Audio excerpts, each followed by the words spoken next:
agree with your statement that not everybody Marriage is is not- married. yeah. Even Christ said that. Live your single life. Guys, I'm and in a enjoy it. successful relationship. I'm in a very Where there's no money, ask a man about, can you please give me money to do my hair, and you don't have it, you just lose it. Let me tell you one thing, there will never be equality in a marriage. There will never be equality in a marriage.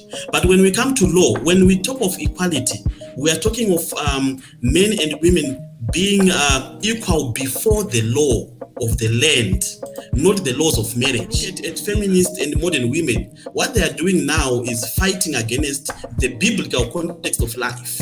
Which is demonic. Which is demonic. We're looking for a woman who's fit. We're looking for a woman who's feminine, who's a woman, and we're looking for a woman who's not compatible. It's masked as progress, as this is the Western way of doing things. White wedding. But the white wedding is the one that has the Bible, which then also says I should submit to my husband. The right way in the Bible, first of all. It's something that Queen Victoria started. We cannot reverse things that have been put in place by God. Women should be submissive to their husband. As long as she accommodates your she accommodates your cheating, she accommodates your sleeping around. No. They should always be under their husband. I will not go under. You're going to I will not go under. Those are the things that makes a man behave like an animal.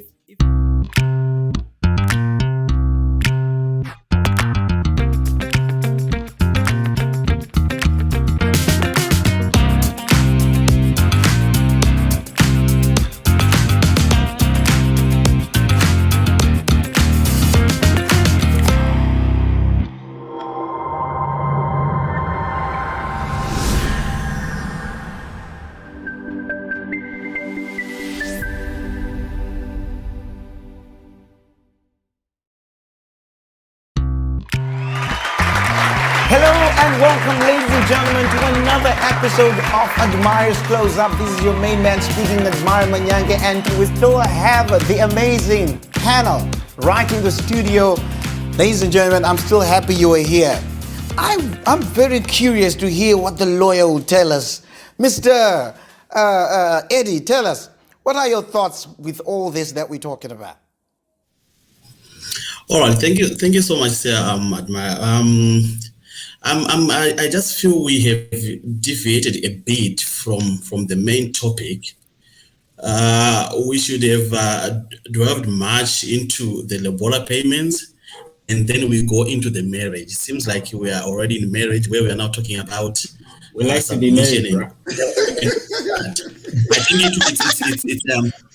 it's a major topic for maybe another day, because marriage as an institution, I think it encompasses a lot of things. But let me just take you back to the issue of Lobola. And then maybe I will give my recommendation at the end of the whole meeting up. So okay. I've been listening, and a lot has been said about the pricing of Lobola itself. Let's go back into the Bible. The pastor will assist me if I misquote the correct names there, here and there. Lobola has been, or the bride price has always been expensive.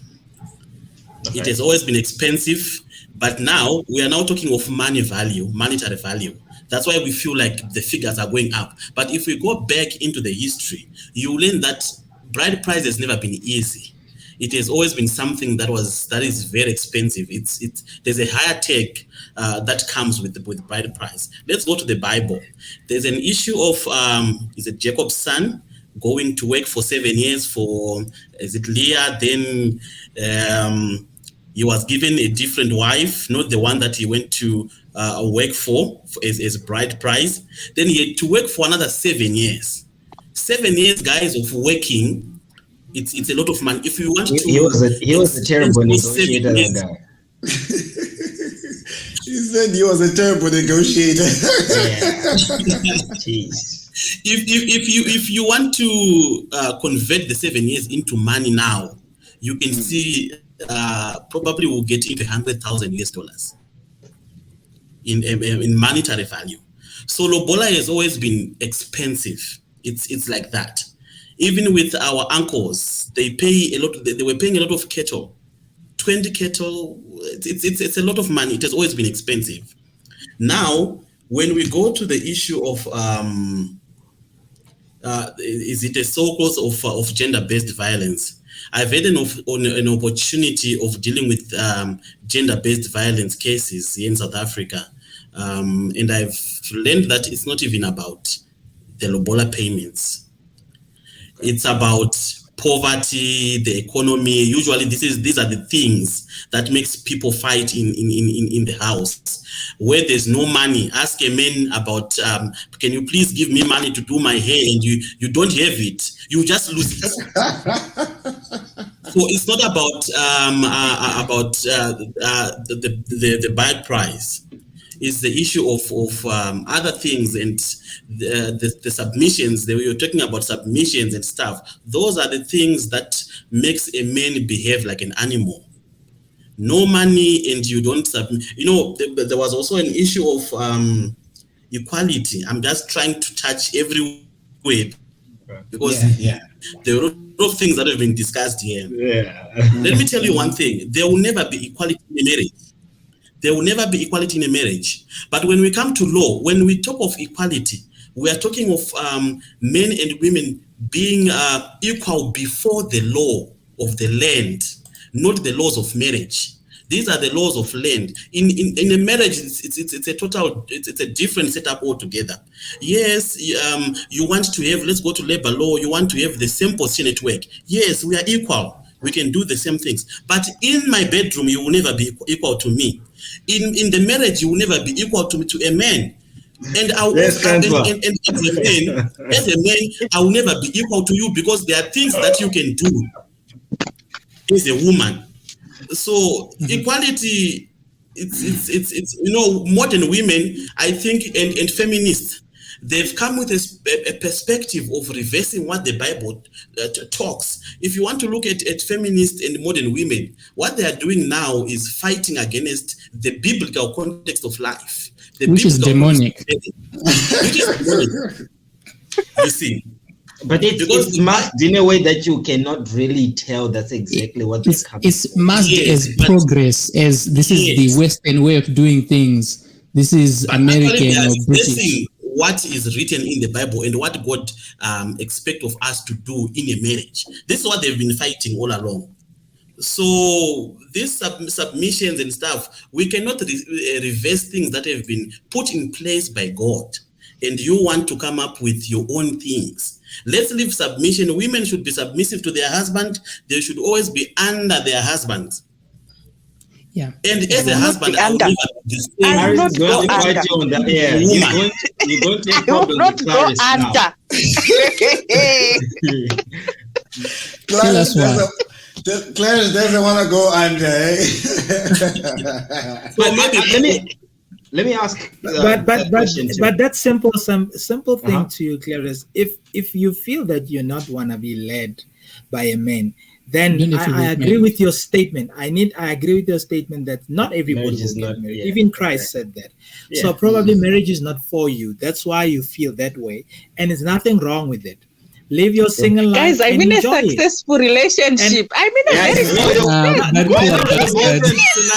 I know probably you might be talking for somebody else, because normally when you are in debates, you know. But just to say, if ever there's anybody who would have said that to you, you could just say to them, marriage is not for everyone.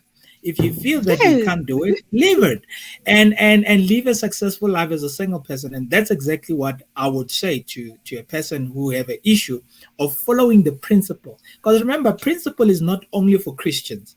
It's for everybody who gets married, whether they like it or not. It's just that people are making their heads a little bit stubborn. But unfortunately, it comes to the point where, because even if they can say whatever they want to say, at the time they go for counseling and whatever, they will get a minister or a social worker who will say, do this. If it doesn't work, go to God. And it always let's go to God. What does God say? Let's go to prayer. What does prayer say? But all I wanted to say there was just that if somebody say they can't do that, then marriage is not for them. They should not get married. And what Terence is saying, maybe she's ill-represented here because maybe she's just one saying that I will not be anti-right. But most women, especially most women I've met here, they West, take exactly your stance. But I'm saying that it's becoming more and more in African women as well. Do you interact with a lot of Nigerian women? You know what I'm talking about. So here's the thing. Let me talk to you about African women. African women in general. We have a history, a long line of history of strong, independent African women. We have Kinziga, who led legions of independent. Who led legions of war. They led legions to war. Yeah, we have Mbuya Neanda. We know how she was represented in history. Like, it's okay. This standard, this way of living. This way of living, it has a lot of things to do with the Western culture. Western feminism and African feminism do not sync. People like Talcott Parsons, who is an American sociologist, is the one who's like the family, the father is the head, the wife is. But in Africa, we didn't have such things. Women also actually went hunting. Women actually did go hunting back then, like true history, real African history. Women actually did things that men also did not do, and we had men also going hunting as well. It was so. Do not erase your history. Do not erase your identity simply because I don't know. All right. At the end of the day, you mentioned those two African women who were strong, right? They were not doing that in their marriages, right? Yeah. They were not. Their marriage is not for everyone. Yeah. So we get it, right? But here's what is ironic, right? Most women who say, like, for example, let's get rid of Rora, or that say that I am not supposed to be submissive or anything like that, right?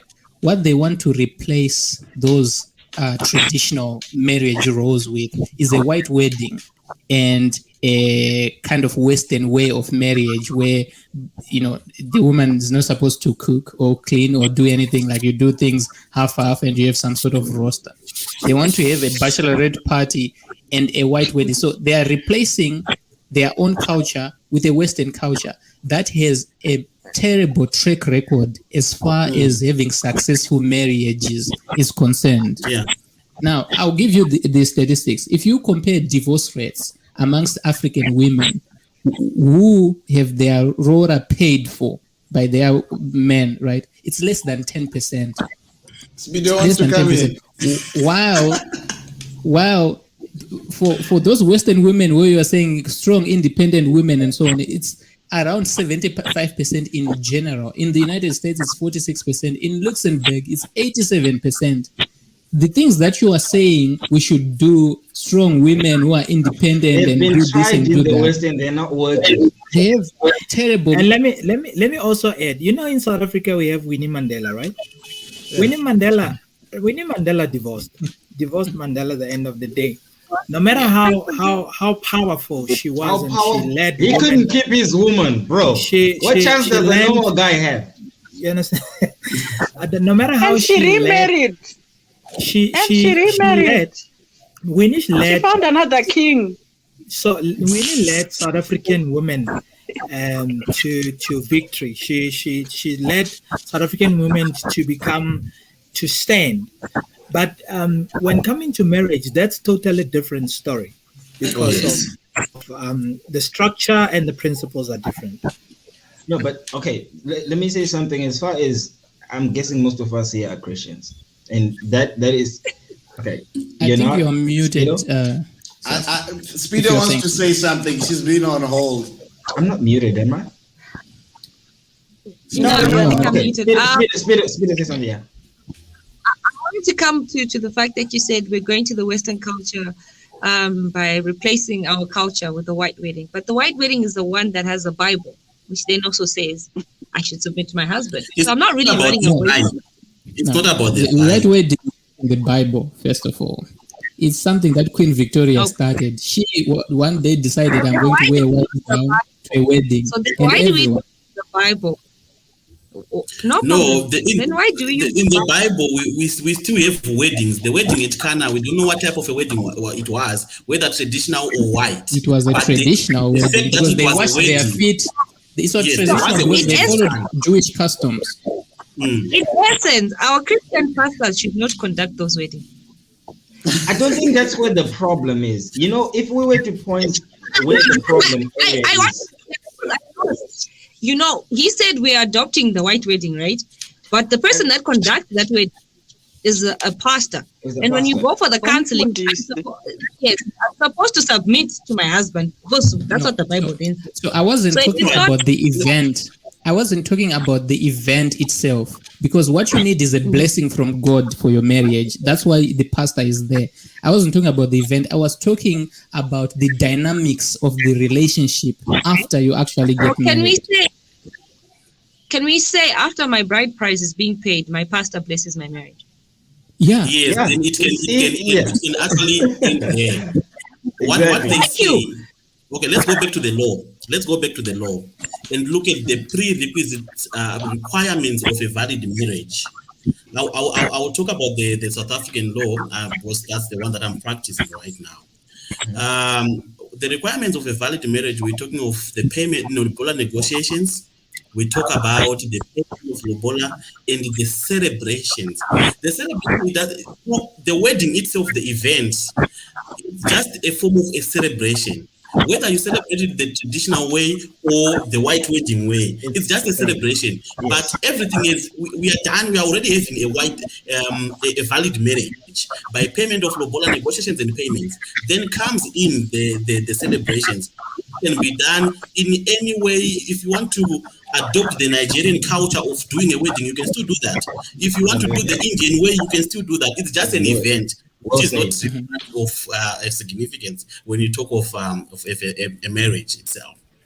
I think so. Let me try to just kind of. Oh, Peter, we can't hear you. I think that's okay. As us as women get lost as well.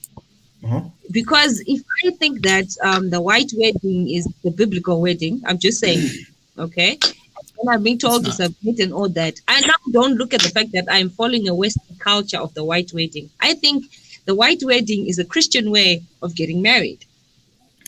I don't know if it's fashion. Can I say something? And I'm kind of trying to answer what you're saying. I think the problem we're having here is we're measuring on the minor. It really doesn't matter whether you have a white wedding or a traditional wedding or an Indian wedding or a Chinese wedding. What really matters is how are we going to treat each other when we are together, husband and wife. Now, yes, it could maybe be relevant to say if you are at least using a Christian background, then the way you're going to treat your husband has to be what Pastor was saying, to say the husband has to love you, but you have to submit to him. If you want me to fight something that comes through trying to, or a robber or whatever it is, you want me to give up my life saving you and our children, the least you can do is to at least submit to me. That is the deal that is, at least, the way I've seen it happen. But the Bible does not just say that because God just wanted to mess with people and say, women have to be under the guys and you guys, you can exercise and be on the top. There's a lot of behavioral, psychological issues that deal with all that. To say, as a man, the way you show me love as a woman is to respect me. But as a woman, the way I show you love is to do exactly what you were talking about, buy you things, pamper you, offer you all these types of things. That's how you receive love. So if you do all those things for me, you go and even get a job and you have a lot of money and you come and you spend it on me as a man, I'm still not going to receive you until you show that you respect me in front of other men, and even if not, and in front of God. That the problem with that now is largely what I want Clarice is to understand, because I didn't get to actually answer her. That the other time when I asked, what do you guys look for in women? As guys, we look for three things. We're looking for a woman who's fit. We're looking for a woman who's feminine, who's a woman, and we're looking for a woman who's not combative. Even the Bible, in all its infinite wisdom, said it is better to stay on a hot roof than to stay with a combative woman. it's not in your best interest as a woman to stand toe to toe with a man. The only man that you can get to do that with is a man that usually is not masculine or at least alpha enough that you can walk all over. And most women are not attracted to that man. Yeah. So you have a choice to make here, Clarice. You're either going to have a guy you walk all over but not really be attracted to, or you either have to go and be alone because I'm telling you, because if you're in a relationship before you go any further, someone like me, this is not about me. This is about other sisters out there. Whatever I say, it's not a reflection. Let me put you to the side, Clarice. Let's say if anyone who shares Clarice's sentiments, right? That is to say, let me explain it for you. So, what this looks like to men, women never really understand. Masculinity or being masculine as a woman, it's a huge turn-off for a guy. How is it a turn-off? It's like me walking over to a woman, right? I walk up to you, Clarice or Speedo, and I'm like, hey, Clarice, you look so beautiful today. Oh, my God. Are you going to be attracted to a guy that has feminine energy? You are not. That's the same way to a guy you walk up and you're like, yo, we are splitting this in half. I do my own thing and I'm independent. I look at you and I'm like, I'm seeing a woman, but I'm hearing a man. So I'm definitely not going to deal with that. And so you're not putting yourself in a place to win. If you were my daughter, I would tell you that is how it looks like. Men don't like combativeness. We'll go with a girl that looks ugly as long as she is not fighting us. We literally would as long as she accommodates your she accommodates your cheating, she accommodates your sleeping around, she accommodates that's your not the case. That's not the case. You guys have said that a lot. You are generalizing things. We're not saying that. The thing is, you're saying masculinity, alpha male. I've come to the realization that most men who speak about masculinity and being alpha have actually have a fragile masculinity. There's a difference between being properly masculine and having a fragile masculinity. What's the difference? Explain. For men, Clarice. I don't. You can't define that for men. I don't want to mention names because I know men who have fragile masculinity and they are very popular in Zimbabwe, but I don't want to be fired for it. Please don't ban our channel. They're powerful. Okay, tell us the difference between what you're calling fragile masculinity. You know, there's a difference between having a man who is confident and sure of himself, a man who doesn't have to speak or continuously say, I am the man, I am the alpha. You know, an alpha, you just notice, you just smell the alphaness from afar and you're like, oh God, this is a handsome sexiness. This is sexiness. That is a very vague way of defining something. I can say that about anything, being as specific as possible. Okay, you want to weigh in? Okay. Clarice, you can go on. Okay, I must. Anyone? Okay, when you finish off. You can say what you want to say. Okay. So, and if anyone wants to know whether the husband is a man, sometimes usually the person who knows this is a man, you have to ask the woman. Men go out there and this one's not a man. This one, is not a man. I have degraded you. So sometimes at the same time, as a woman, I also am the same person who can also define that this is the kind of man that I want, you know. And then I remember you said something about women. You see the signs and symptoms. There's a Shona proverb that says, and that doesn't lie, does not man. Forgive us for falling for you guys, okay? Why do women put makeup on? It's because you guys are attracted by what you see, okay? Why do men lie? Because women are attracted by what they hear.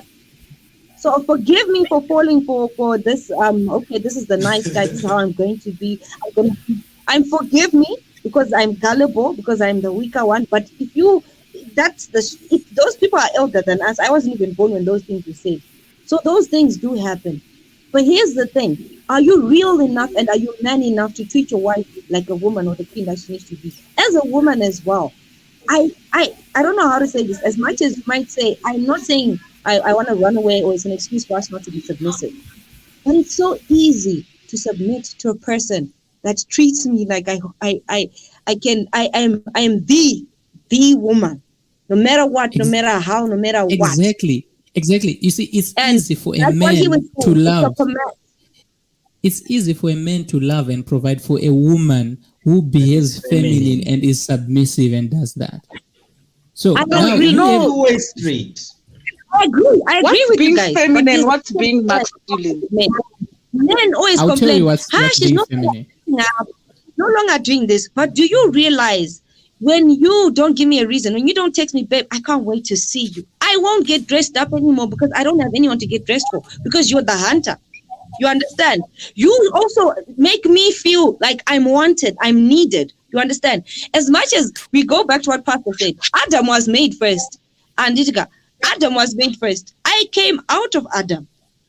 So it all comes back to your responsibility as the head of the house. You lead. I follow. But if you can't lead and you expect me to then start being submissive to you when you can't also be the leader, to love me first. Okay, I have Speedo says the leader has to start and then ladies follow. Set the pace. What you want to say? Mr. Vincent, you want to weigh in? At least with you are saying something I can agree with, that the man should be the leader. But your friend here is categorically denying that a man should be the leader. What makes you a good leader? What makes you a good leader? I can't allow you to lead when you don't even know how to lead. So, thank you. As a man, I can't allow you. I can't allow you to. Some men will tell you, "I'm the leader. I'm the leader," and they don't even know how to lead. We've seen a lot of men being presidents. No, we've seen a lot of men being. For example, we've seen a lot of men being presidents, but what have they done? Nothing. Zero. Nothing. That's a very it's a. We also have female president who did nothing at all. That's a deflection. Oh, you want to beat me? Clarice. Oh, you want to beat me? You guys want to beat me? No. I'm trying to have a conversation with you, Clarice. Let me say that I really don't. I'm listening. I'm not here to fight with people, but my thing is when you say that I will not let you. When a woman talks like that, I will not. You do not let us do anything as men. Once you start talking like that, you're not even in my plans for anything. And I'm just exactly. And I'm so trying to let you. Plans. Yes, what I'm trying to say is, if you're looking for a guy that is at least of high value, a guy that you're saying has something to offer, we do not let women talk to us the way you are saying. I will not let you do this. That is not the way. God. You said. Wait. You said what is feminine and what is masculine. When someone speaks like that, that is very masculine. That's not how a woman speaks. Oh, so now you see, that's what I wanted you people to say, and the world will be watching, and a lot of people will be watching. Yes, that's what I wanted you to say. What is wrong with me saying that? What is wrong with me saying that? Help me understand. Like I said, not everyone doesn't speak the same way, my guy. Love languages differ. Yes, at the end of the day. We're not talking of 100% here. I understand, but I'm saying the majority of men do not appreciate being spoken to the way you spoke. And the majority of women, they understand that the women that are at least married, I would like to see you point to me people who have been married for 60, 70 years, where the woman speaks saying, I will not let you do this, I will not let you do that and this, and they have a healthy like functioning marriage. The thing is, what can I say? I want to say this in Shona. That's the thing.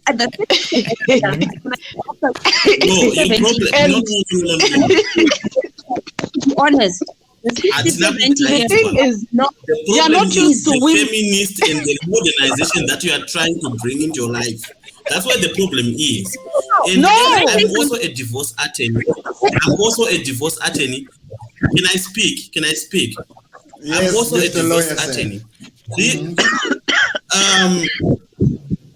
You see, your approach to marriage is totally wrong. Modernization and feminism, if you want to bring those into marriage, they could jive what the I don't care. Clarice spoke about the I don't care, the I don't care, the I don't care.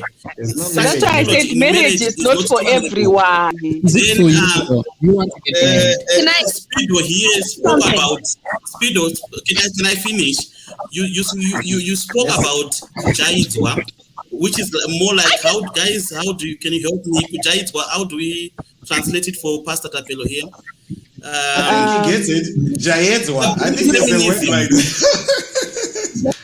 You are bringing feminism. You are bringing feminism and modernization into marriage, and this is for your own information. I am not a feminist, by the way. Marriages sound like one. Marriages are failing because of those things. Because females, you feel like you want to challenge men. You want to challenge men, and at the end of once you're doing that, the marriage is just the marriage fails and. We are divorcing, and guys, like every day here we are divorcing. The rate of divorce here is so overwhelming. Like, I'm not even proud of myself, calling myself I'm a divorce attorney, but that's what I do for a living. I need to put something on the table. But the main reason why people are divorcing these days is that women, you are losing it. You are bringing this feminism and modernization into the marriage, and men, they don't tolerate that, and we will never do that. So on a scale of 1 to 10, we have a lawyer here. How much of contribution do you think this masculinity thingy is causing to divorce rates? It's actually 9 out of 10. Wow. And because something.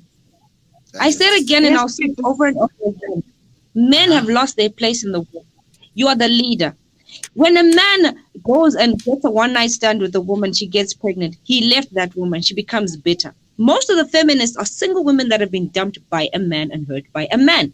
So if you do your things right as men, you won't have women saying, I don't want to spend 60, 70 years like our women, our fellow mothers, who maybe our fathers would have extramarital activities and what, and then these other kids come to funerals. This is, this child and this child and this child. Then you have men saying, what's wrong with these boys of today? They get caught easily. Our fathers would go for years and years. This child will not be known. Those experiences are the ones that have brought feminine. Because women are tired of going through the same thing that their mothers have gone through. Do you know, at the end of the day, as much as we want to be submissive to you guys, as much as we want to be those women that you want us to be as well, it takes two to tango. But it all begins with how you set the pace. You guys in the past, to be honest with you guys, let's not act like we just jumped off from nowhere. Single women are out there, and they're out there to get men. They're out there to get men and justice from all of this, because they feel, why do you think now they said, okay, your mothers will tell you your first husband is 83. Why? Because when she had nothing and the husband was working, he would always insult her. So some of these things are not just derived by the fact that we up one day and then they say, things. I'll keep on repeating this. The same way you're also generalizing things. No, there are good men out there. There are good men out there. And there are good women out there. Yes. So let us not generalize things and say bitter women were treated badly by women. We also have bitter men. We also have bitter men who were treated by women. Why don't the bitter men stand up for themselves? Why are you cowering around? Why are you not even going to wait, Speedo, do you hear what you just said? But if we are saying within a society, men and women are abusing each other, but why are women seemingly walking around punishing the men presently they're dealing with for the mistakes of the men in the past, and men are not doing that?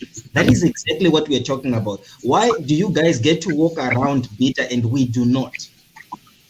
Men because you actually choose walk not around to. with bitterness. Not, not, I've seen men Who's who are stopping bitter. you I've dealt with from men who closing? are very bitter. but okay, so if you say we should also do that, then what society will we have? We're trying to form a society here. The answer is not for all of us to At be the end of the crazy day, or chaotic. It's now a battle of the sexes. All of a sudden, it's now a battle of the sexes. Yeah. The thing is, the greatest we challenge we shouldn't have, lie, guys. the greatest challenge that I think we are facing is that we are living, we are trying to correct the errors that happened in the past that we don't know what really caused them, you know. And but if we were to, because there's all suggestions that it could have been caused by the fact that maybe the colonialism happened or whatever. Because of, if you look into the whole thing, you find out that most of the the fathers today don't know how to father, they don't know how to be husband, they don't know how to lead, because they were never there when their fathers were never there to teach them how to do it. And basically because of the fact that it happens all over around, that I would say white people, I grew up looking at both families of white people and of our skin color, to say they had husbands and fathers available, and in our community husbands and fathers were not available. And we could go there, and then that could be what we say it contributed to what a lot of what is happening in the society today. But now the question is, what are we going to do about it? Because of now, we are a different generation, and we are trying to correct the errors of what has happened during wherever that has actually impacted us. And that's why I'm coming in a very lukewarm suggestion or lukewarm intervention to say it should never be about gender. It should never be about whether female or male. It should be the fact that what is the institution all about? And once we understand what is the institution all about, I think that's when we'll be able to come in and do things the right way. The question is, what is the right way? The right way is it's finding the foundation of where the whole thing started. If you want to know anything about anything, you go to the foundation. And for me, I would say to the conversation that is happening now, to say let us go to the foundation and find out what can we fix today. Because of, and then I mean I'm a young man, but I've been married for 15 years. And what you are discussing now, I don't know anything about it in my marriage because of it's not happening. Wonderful. So it's something As your that white sister. no. I'm tired of these white girls out here. No, but you see, I'm just showing that I practice what I wrote. The book is about, it's about marriage according to the word of God. Why? Because I practice the principles which the society call them morals, but we call it principles of God. Because of loving a person is not a Christian issue. It's just a moral issue that the society needs to learn how to love each other. So when you take all these things, put it into marriage, they become the principle that governs you, that allows you, that you don't love because of there's a condition. You love unconditionally. And those are the things that I wish our society and our generation can tap into, so that we can leave the battle of the sexes and the battle of the poverty and the riches, the minority, and everything that has happened, and say from here, what are we doing? So I think for me, we can relook into the whole thing and we can change. I mean, the status of divorce in our countries, it are devastating. And I mean, I'm also a marriage coach. I sit down with people and it's sad what they fight about. But once I manage to show them the bigger picture, a lot of marriages, God has used me to save them. And I'm thankful for that, because of it was not my own wisdom or knowledge, I know God has anything to do with it. Why? Because of one thing that I always tell the couples or the individuals is that know who you are and start from the beginning and let the foundation build you up. And from there, people are able to see the bigger picture. And I'm glad and I'm that God has put me in that scenario, because really, truly, the divorce is devastating and it's caused by many of the feminist and the masculation that you guys are talking about, and it's real. So we counter attack by saying, let's start it from where everything has started. So I think I would just stop there so that I don't talk. Thank you. Thank you so much, Pastor Tapelo. I think just I've already gone over 7 minutes, the time we're supposed to end this discussion. But just so I will be a little bit fair to everyone, I'm just going to give everyone exactly 60 seconds to just give your last piece of what you would comment. I think we're going to have another session and continue, because I think this is a big topic that really needs much, much more time. But just 60 seconds for everybody to just say their last words of what they think about this discussion in relation, especially to this hot one, the submission, the relationship, whatever you want to say in the next 60 seconds. I'll start with Speedo there, because she's smiling. I think she's ready. Well, basically, I would agree there with Pastor. Yeah, I think it's we both contribute. The feminists as well as those that are all advocating for, being the masculinity as well. I think we all contribute. I think we play a part in making a good relationship, a good marriage. It's basically about unconditional love.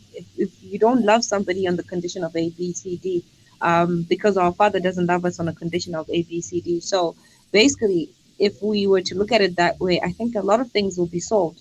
Certain conditions shouldn't really define how much you love a person, and so because you're going to create something that's beautiful, children. I mean, wow. Oh yeah. So this is not a general comment on what we're discussing, just to comment on the issue of we have to return to God and stuff like that. I do agree with that, but one of the problems that we are having is in churches, you have ministers who are actually encouraging women to take some of these worldly behaviors into their home. You should ask your husband, what about this, and challenge your husband and things like that. They are being preached to. So now you have a breed of feminists. Not only are they feminists in the secular way of looking at things, but they are religious feminists. So they actually believe that their behavior is endorsed by God, which makes it even harder for them to be taught by, number one, their pastor is agreeing with them, and they think God supports whatever they are doing. There's no going back from that. So I really think that apart from just saying, okay, let's go back to God, I think we have to really do just an analytical examination of the results we are getting. So you are encouraged to behave this way. Is it working? Are you happy in your marriage? Are you having successful relationships? If it's not working, then you have to reevaluate your process and what you are doing and the assumptions you're making. If we look at things that way, I think we are more likely to have success, because people believe many different things from the same Bible. All right, thank you so much, Sadma. I would want to say that I would like to say that I'm not married, and going to the issue of Lobola, I am proudly going to pay Lobola. I don't know, I don't care how much it's going to be. I still believe in Lobola. I'm going to pay Lobola because I believe that it's still valid. The only thing that can invalidate Lobola is what has been happening in our communities. We call it vatten seat or kutizira. If you want to look at the whole scenario of kutizira, you will see that that's the only thing that is practiced by a lot of people, and that's the only thing that can invalidate Lobola. But without that, Lobola still stands. Those who wants to have valid marriages, let them pay Lobola. Those who don't want to pay Lobola, they can still do vatten seat or kutizisana. And then the whole marriage institution still needs God. We always believe that when we're growing up, we're told that a good woman comes from God, and I still believe in that. So the whole thing, all these problems, it's the lack of believing and bringing God into your marriage. Otherwise, in a marriage where there's a man who is God-fearing and a woman who is God-fearing, you won't encompass all these problems. And I don't mind to be led by a woman. If a woman wants to lead me in the marriage, let it be. She proves to be a good leader. I will lead you. Thank you so much. Tell us.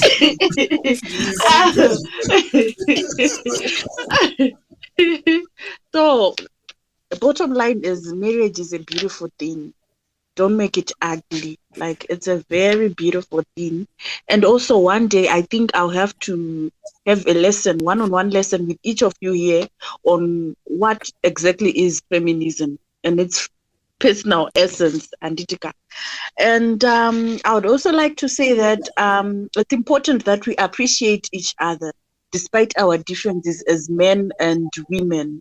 The reality is that your mother can never be, your girlfriend can never be like your mother, and your mother can never be like your girlfriend. So at the end of the day, they'll have different personalities, different value systems, and marriage it's a way of what marriage. In marriage, you have to like understand each other and stuff. I don't have to say much about marriage because I'm not yet even married, so I'll end here. Yeah. Okay, so the thing I probably want to stress the most is, I think as a society we have been female-centered for 50, 60 years now, and it's a problem. It has basically destroyed marriages. It has destroyed interactions between men and women. All the things that women want, or at least value in relationships, we know, and we literally know them by heart. That's why most women are told, that's why most men are told how to treat a woman, but you don't hear women being told how to treat a man. It's even a surprise to hear when a guy says submission is actually something that actually makes me happy. Peace, not dealing with stress. When I come from work, getting home and not having to work again, it's actually something that I value. Most women do not even understand that. They do not care. When you ask most women what men are looking for in a relationship or in a woman, they cannot even articulate it. Then what I've heard being talked about is men that are bad, that even us as men, we agree. No man should be putting their hands on their wife, whatever is happening. No man should be cheating on a woman, whatever the problems should be in a marriage. Those are things as society we understand, but it's used as a scapegoat to say we're not going to submit because the man is doing this and that. We don't support those men either. And when you pick your man who will do all those things, I think it still is your issue. The same way that a woman also can lie to a man and not present who she is in the first place anyway. So I think this is a very important topic. But as far as the results, like Vincent was talking about, they are bad. Marriages are ending in 50-50 chances in the West. I definitely don't want that to be a particular state we talk about in Africa. No one would go and get on a parachute where you have a 50-50% of it not working. No one would get into a surgery where you have a 50-50% of dying. That's why marriage is a very bad deal for many, especially in the West. And the things that have turned it to be like that are mostly because women have departed from what God said. You can't be a woman of God and be a feminist in the way that feminists are pushing for women's superiority. You just cannot. You have to submit to your husband because God said so. And it's not a debate. When you go against not submitting, you're now rebelling not just against us, but you're rebelling against God himself. So it's even funny to hear women that believe in God actually say that, no, we will not submit to a man. And there you have it, folks, the discussion right to you. Thank you so much to our panel guests for coming through and giving us your time. I truly, and the whole team truly appreciates for coming through. And ladies and gentlemen, tuning from wherever you are, Thank you so much on behalf of the team, the Admires CloseUP team, and the AD Media team. I want to say, siyabonga. Do share your comments, guys, if you agree or disagree with anything that was said here on the show today. Don't forget, leave your thoughts. We really want to hear what you guys think. And don't forget to like again, share to your brothers and sisters and your friends, and continue to support us. We really, really do appreciate that. Until we meet again, bye for now.